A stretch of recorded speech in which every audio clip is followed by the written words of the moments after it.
இன்றைக்கி என்ன சமையல் பார்க்கலாம் வாங்க.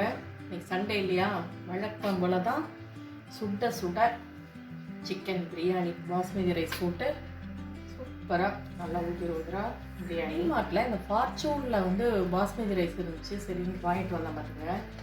இனிமேல் நீங்களும் சொல்கிறேன், ஃபார்ச்சூன் ரைஸ் வாங்கவே வாங்காதீங்க.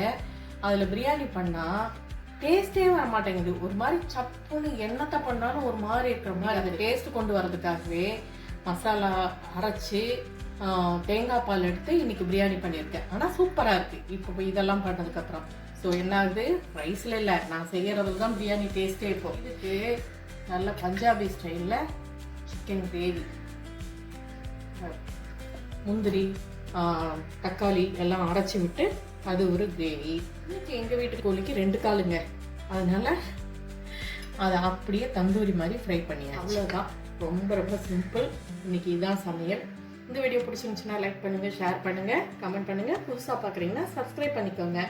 தேங்க்ஸ் ஃபார் வாட்சிங். பாய்.